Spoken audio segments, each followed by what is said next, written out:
Nggak lama-lama. Oh iya. Nah, nggak lama-lama. Nggak lama-lama. 10 menit aja ya. Soalnya ada yang betah nih. Ada yang betah mau dulu ya. Yang mau pulang dulu ada berkatnya jangan kasih. Alhamdulillah. Ya Bapak lagi hari Quran ya. Ini akhir bulan ya, sebulan sekali ya. Alhamdulillah. Kita lihat pemberitahuan dari Nabi Sallallahu Alaihi Wasallam dalam salah satu hadis. Waqala Nabi Sallallahu Alaihi Wasallam. Kita baca dikit ya, katakan. Amin. Bismillahirrahmanirrahim. Qala radhiyallahu anhu wa qala Nabi sallallahu alaihi wasallam la sa'il bi arsy yawma la ilaha illa hu imamun adil wa mu'addimun hafiz wa qala bil Qur'an yaqra'u fi kulli lailatin min ayat. Saudara Rasulullah sallallahu alaihi wasallam. Ini Nabi yang mengatakannya ya. Jadi wajib kita percayai karena perkataan Nabi itu wahyu dari Allah. Wa ma yantiqu anil hawa in huwa illa wahyu. Yuha. Nabi tidak berkata-kata kecuali perkataannya Nabi itu wahyu firman dari Allah Subhanahu wa ta'ala.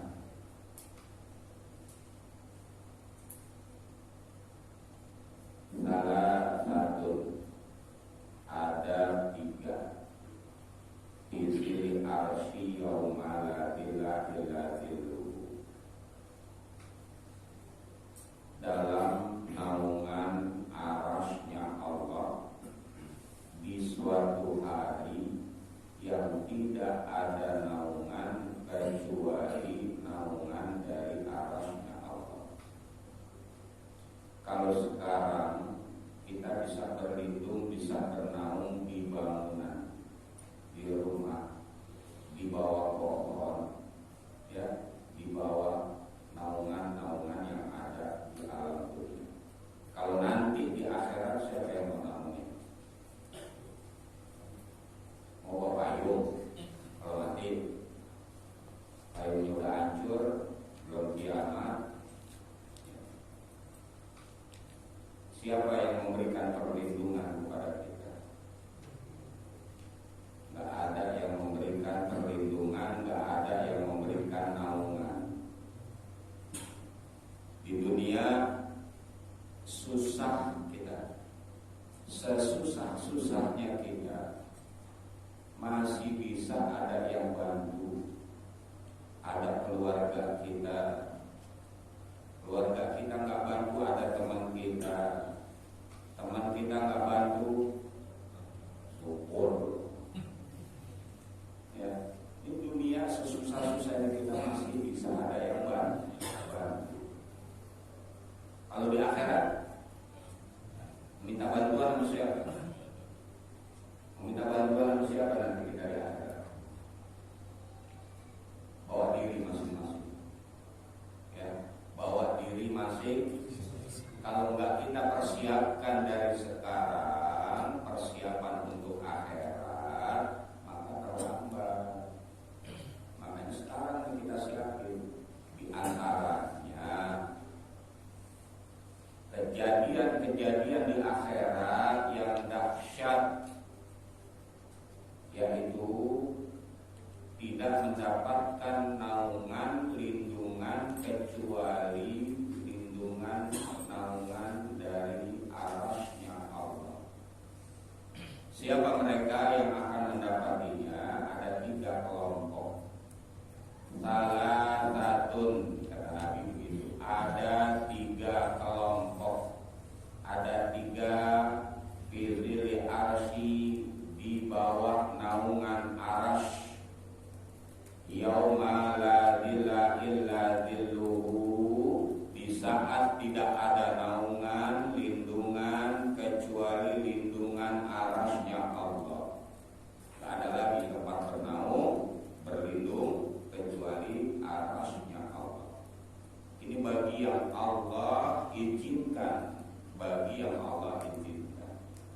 Siapa mereka? Kelompoknya yang pertama adalah kelompok imamun adil, pemimpin-pemimpin yang adil.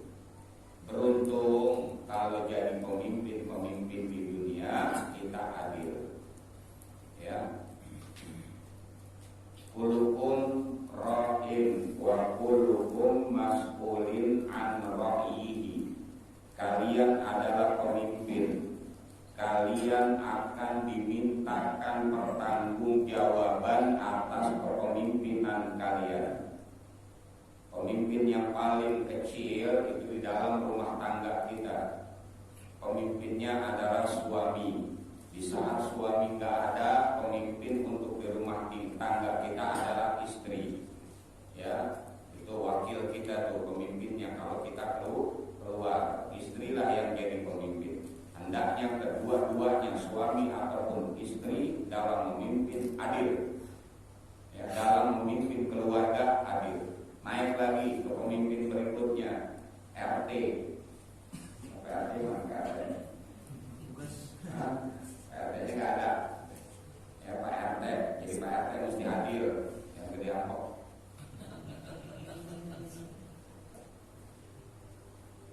Naik lagi RW, sini orang, ya RW itu tolongin berat RW itu. Adil, jadi RW sampai ke pemimpin satu negara yang paling tinggi, yaitu presiden atau raja kalau negaranya monarki kerajaan. Ya, pemimpinnya adalah raja. Nah, pemimpin-pemimpin pada saat hidup di alam dunia dia jadi pemimpin, maka beruntunglah kalau pemimpin itu adil. Ya, sementara kita semua jadi pemimpin paling sedikit di dalam rumah tangga kita. Yang kedua, wa mu'adzinun hafiz. Mu'azin yang memelihara waktu. Mu'azin tukang ajar. Siapa tukang ajar di sini? Yang biasanya Johor ajan, asar ajan, tiap waktu masuk sholat ajan. Lihat-lihat dulu waktu, karena nggak sah sholat seseorang apabila tidak mengetahui waktu. Itu syarat sahnya sholat. Di antara syarat sahnya sholat adalah al-ilmu bidukhulil waqti, mengetahui kalau waktu sudah masuk. Kalau waktu belum masuk dia sholat, ya dia sholat maka nggak sah sholatnya. Walaupun sholat di waktunya, tapi dia nggak tahu, kita nggak tahu, orang yang sholat nggak tahu kalau waktu itu udah masuk, nggak mengenal waktu, nggak ada ikhtiar, maka nggak sah sholatnya walaupun masih waktunya. Ini pentingnya ilmu nih, ya. Contoh, orang yang bangun tidur, kamar mandi, ambil wudhu, sholat Johor jam 2, sah nggak sholatnya? Harusnya kan sah. Harusnya sah, harusnya, karena masih ada waktu Johor. Orang yang tidur, bangun tidur, dia ke kamar mandi, ambil wudhu, lalu sholat Johor jam 2, sah nggak sholatnya? Enggak. Harusnya sah, tapi jadi nggak sah. Kenapa? Tahu dari mana dia masuk waktu Johor? Tahu dari mana? Dari mana kau tahunya waktu Johor? Itu namanya tahu. Kalau melihat jam, ini orang bangun tidur ke kamar mandi, ambil wudhu, sholat Johor jam 2. Kok nggak sah? Mestinya kan sah, mestinya sah. Kok kenapa dia nggak sah? Tahu dari mana kalau itu masih waktu Johor? Jawaban tadi Bang Alko bilang lihat jam berarti tahu. Kalau melihatnya berarti tahu. Dengar ajan berarti tahu. Nanya sama orang berarti tahu. Ini orang bangun tidur tahu dari mana kalau itu masih waktu Johor? Dianggapnya nggak tahu waktu dia.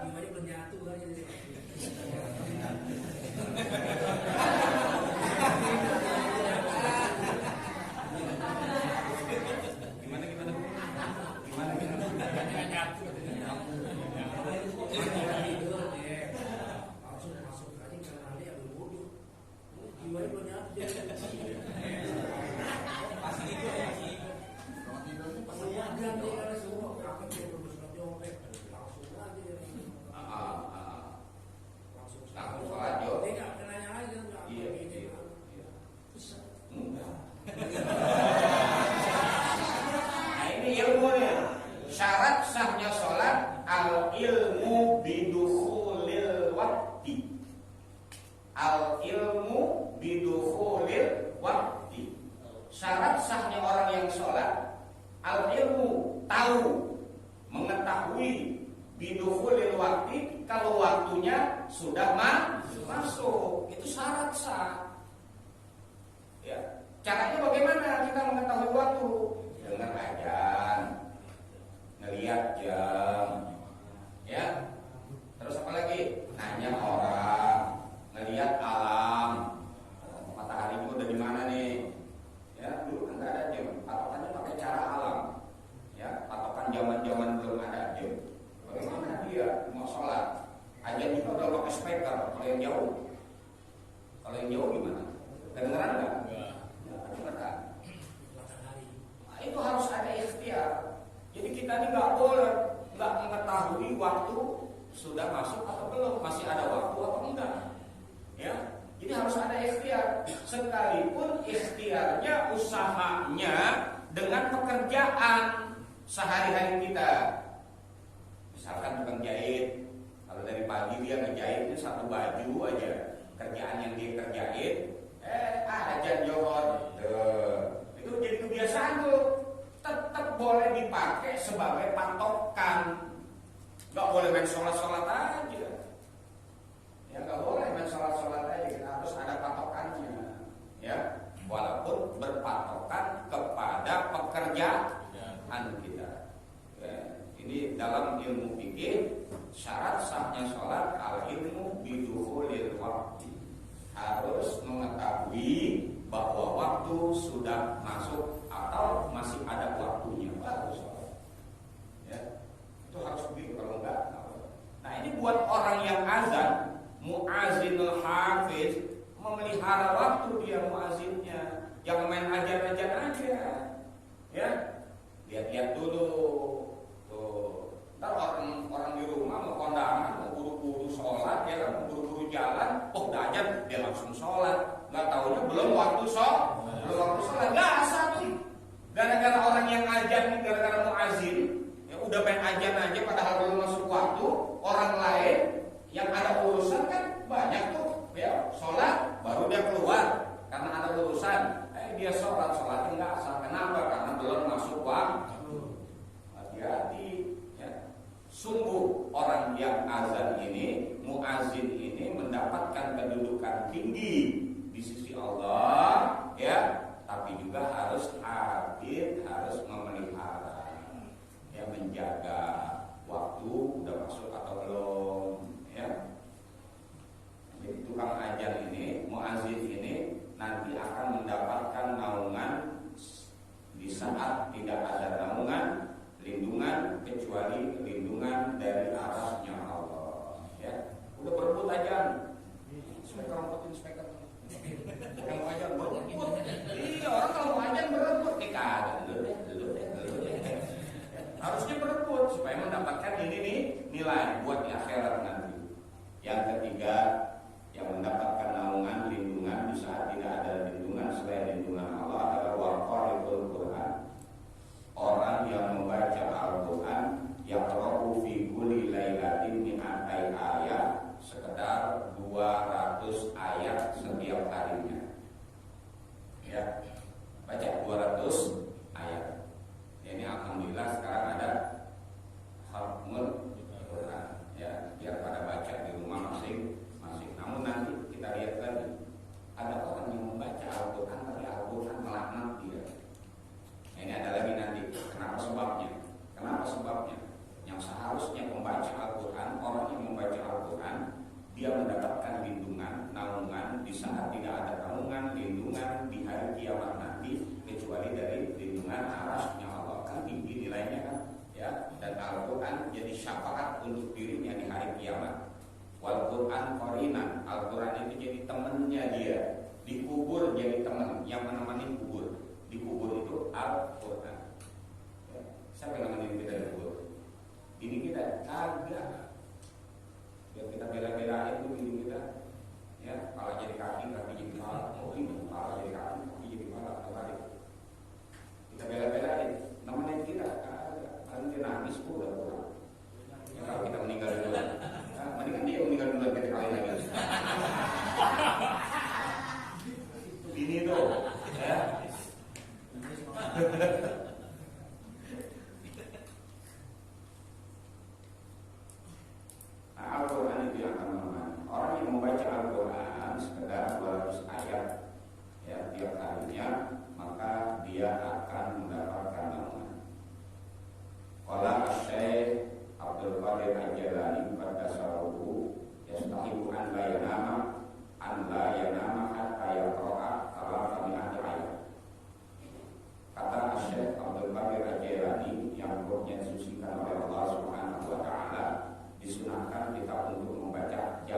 mundur terlebih dahulu kecuali kita membaca sekedar 300 ayat. Agar apa? Liyadkhula fi zumratil abidin, agar masuk ke dalam kelompok orang-orang yang abid, ahli dalam ibadah, suka dengan ibadah. Wala yakunu minal ghafilin, dan tidak termasuk daripada golongan orang-orang yang lalai. Fal yaqra suratul furqan wasyu'ara, maka bacalah surat al-furqan dan surat asy-syu'ara. Fa inna fihi ma thalathami'ati ayat, karena kedua surat tersebut adalah 300 ayat. Wa illam yuhsinhuma, jika kita tidak bagus dalam membacanya, membaca surah Al-Furqan dan surah Asy-Syu'ara, maka qara'a suratul waqi'ah wan nun wal haq, bacalah suratul waqi'ah, suratul nun dan suratul haqq. Suratul waqi'ah ay sa'ala sa'ilun. Suratul waqi'ah itu adalah surah tempatnya tukang minta-minta meminta. Ini kita tukang minta-minta nih, minta mulu ya Allah, doa boleh nggak minta? Boleh. Tempatnya tukang minta-minta meminta. Kita ini dianggap tukang minta-minta, pengemis, minta mulu sama Allah, mintanya kepada Allah, minta ini, minta itu, minta ini, minta itu. Ya, maka dahulukanlah membaca suratul waqi'ah. Jadi tempatnya tuh bacaannya pada saat kita mau meminta, ada kebutuhan, ya sebelum kita meminta kepada Allah kebutuhan kita, ya baca dulu suratul waqi'ah, baru kita minta sama Allah. Insya Allah cepat, dikasihnya cepat, ya dikasih cepat. Ini kalau minta bulan-bulan, bertahun-tahun nggak dikasih masuk. Kenapa sih? Kenapa tuh? Nah, itu ada rahasianya. Ya nanti dibacain. Insya Allah di pengajian yang lain nanti. Ya. Kenapa sebabnya ditolak doa kita? Padahal Allah berjanji ud'uni astajib. Kalau minta kepadaku pasti aku beri. Ya. Nahnu mundahin nabulana falan nastajib lana. Cara itu ya kalau sendiri. Baca dulu suratul waqi'ah. Kalau bagus juga baca suratul waqi'ahnya, nggak bagus baca wal haqqahnya, suratul nunnya, maka bacalah fa inna min sinbun fal yaqra'u surat at-tariq ila khatimil Qur'an. Baca surat at-tariq sampai khatam Quran sampai selesai. Ya dari wasama'i wa tariq, ya wa adraka tariq, terus sampai selesai. Fainah kalau kami ada ayat, karena dari surat At-Tariq itu sampai selesai, sampai mulai dibrabinas tuh sampai hakam sampai selesai, itu terdapat kalau kami ada ayat 300 ayat. Pakai Quran miqdar alfu ayatin karena aksan. Siapa yang bisa membaca sampai 1000 ayat, sekedar 1000 ayat tiap harinya, maka itu bagus ya, paling bagus. Nah, masih ada juga nih yang gampangnya nih, ya bagi yang susah membaca Al-Quran. Ya.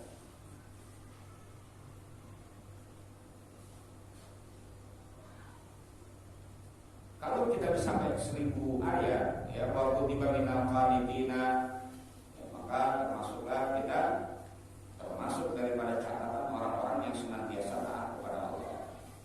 Wadhalika min suratin, dan demikian pula dalam membaca kita surah-surah di Al-Quran, yaitu tabarakalladzi biyadihil mulk ila khatimil Quran, sampai khatam Quran. Ya kalau dimulai dari tabarak, ya Allah hebat banget tuh dimulainya dari surat tabarak.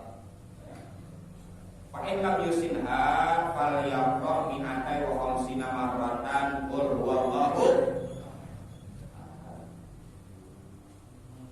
Jika tidak bagus kita itu membacanya, maka bacalah mi'atai wa khamsina marrah, ya 25, ya 200 mi'atai wa khamsina 250 kali qul huwallahu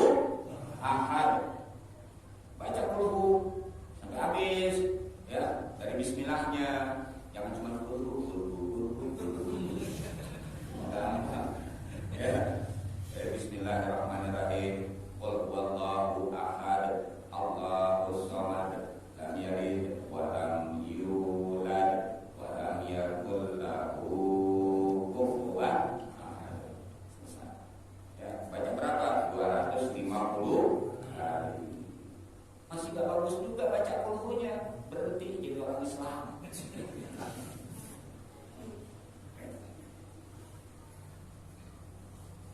Nah, inilah orang-orang yang membaca Al-Qur'anul Karim. Mereka akan mendapatkan naungan di saat tidak ada naungan atau lindungan Allah Subhanahu wa ta'ala. Namun dalam membaca Al-Qur'an wajib dengan ilmu tajwid. Ya, wajib dengan ilmu tajwid. Bagi yang belum kenal ilmu tajwid, masih belajar baca dulu. Udah bisa baca, lancar membaca. Kalau udah lancar baca, bacalah dengan tajwidnya. Ada kaidah di sini. I'lam anna ilmat tajwidi la khilafa fa innahu fardun kifayatin wal amalu bihi fardu ain ala kulli muslimin wa muslimatin minal mukallifin. Waqad sabata faridatuhu bil kitabi was sunnati wa ijma'il ummah. Ketahuilah bahwa ilmu tajwid itu tidak ada khilaf, tidak ada perbedaan pendapat antara ulama. Orang yang mempelajari ilmu tajwid hukumnya adalah fardu kifayah. Mewakili, seandainya di Menteng Atas satu kampung kita ini nggak ada yang belajar tajwid, yang kagak belajar dosa semuanya maksiat kepada Allah. Berdosa bermaksiat berarti. Ya, masih ada yang belajar tajwid, pengajian-pengajian yang belajar tajwid, yang nggak belajar nggak kena dosa gara-gara ada yang belajar. Orang yang nggak belajar berterima kasihlah kepada orang yang belajar. Kita nggak kena dosa gara-gara ada yang belajar ilmu tajwid. Paham ya? Paham nggak? Ini yang belajar sama yang nggak belajar banyakan mana? Banyakan mana? Banyakan yang nggak belajar. Yang nggak belajar mestinya berterima kasih, bersyukur kepada Allah, berterima kasih sama yang belajar. Gara-gara kagak belajar, nggak dosa, masih ada yang belajar. Paham ya? Ini sekarang pada semaunya nih, ya. Pada semaunya hidup kita, orang-orang Islam kita ini umumnya pada semaunya, sehendaknya. Gak perhatiin urusan-urusan fardu kifayah. Ya, fardu kifayah bukan hanya urusan jenazah aja. Belajar tajwid ini adalah fardu kifayah. Belajarnya fardu kifayah. Masih ada yang belajar, yang gak belajar kagak dosa gara-gara ada yang belajar.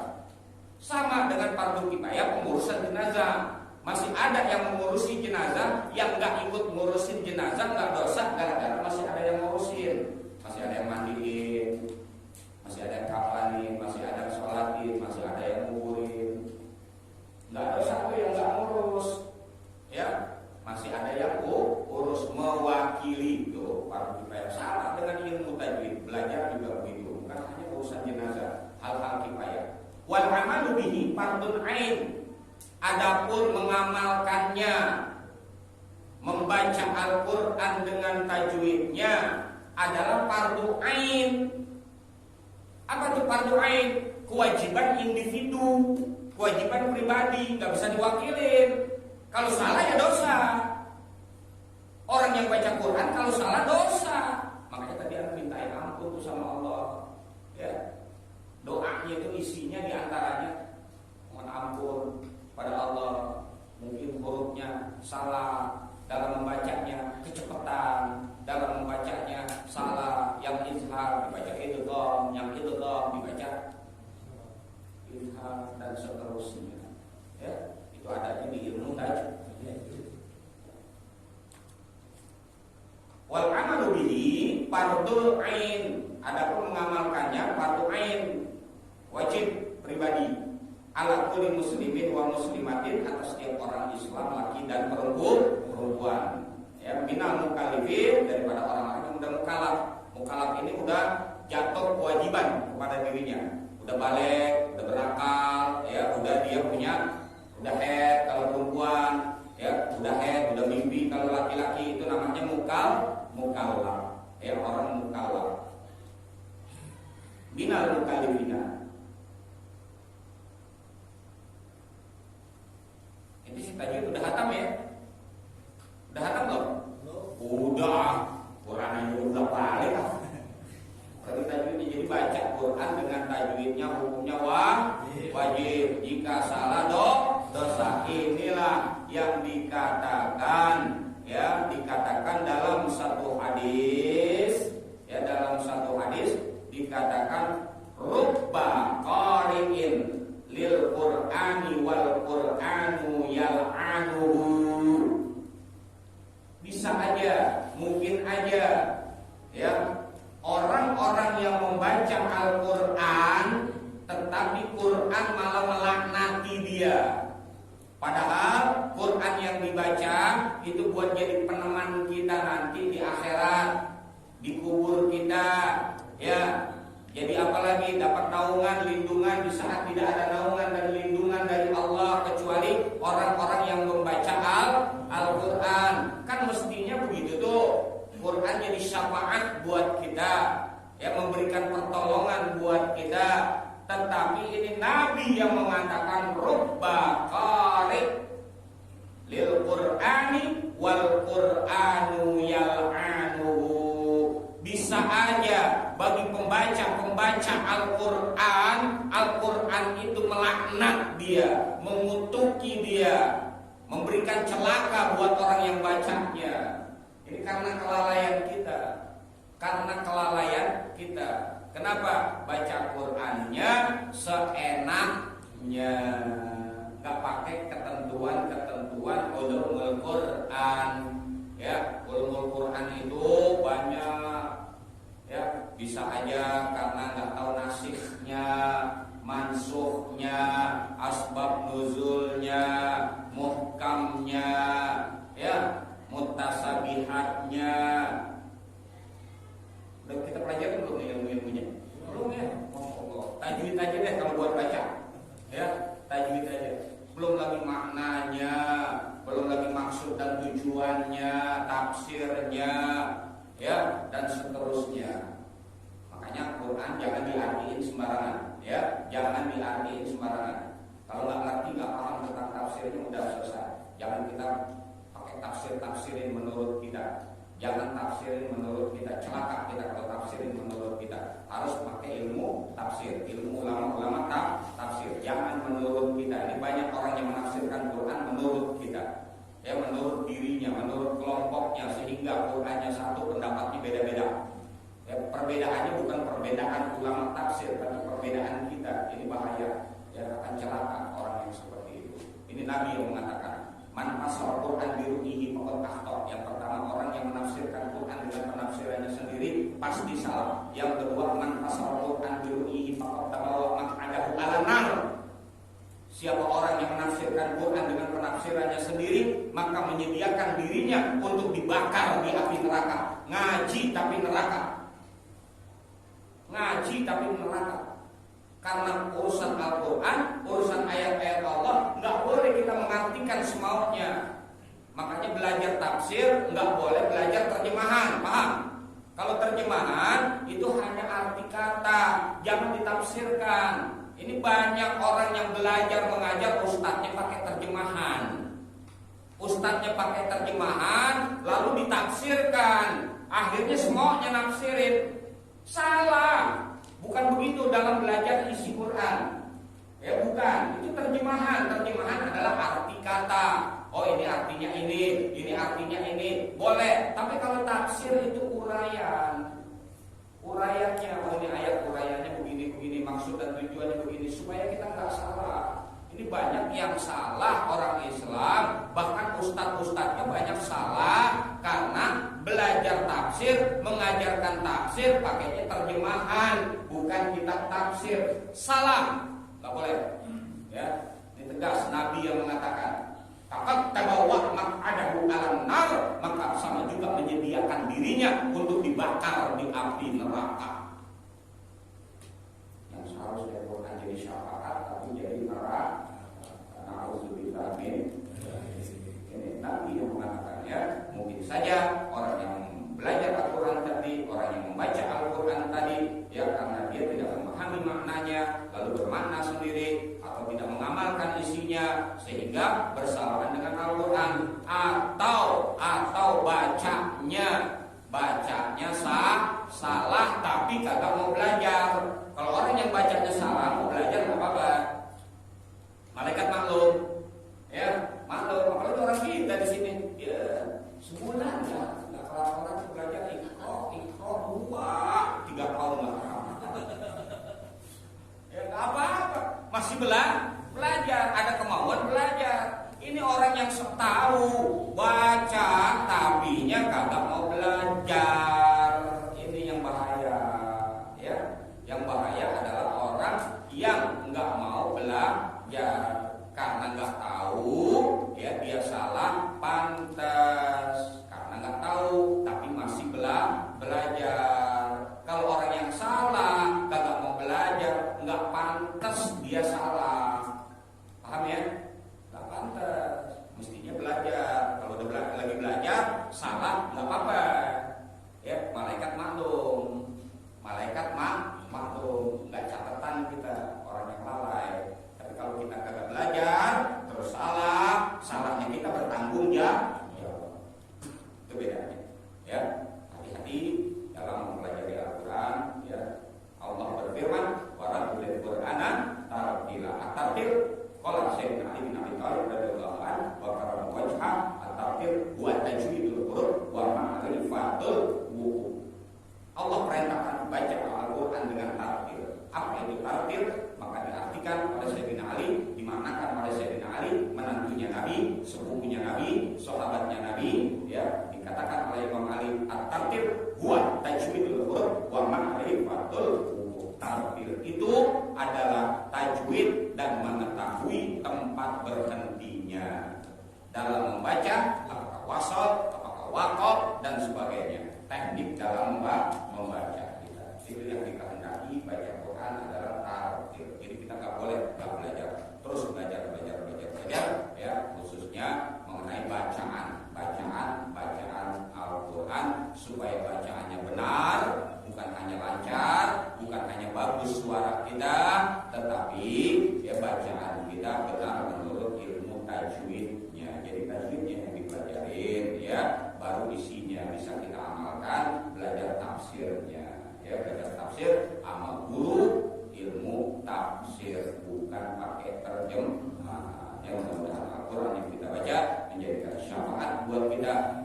berarti buat dilaknat kita dengan sebab membaca yang salah tadi. Wallahu a'lam bishawab. Wa bismillahirrahmanirrahim.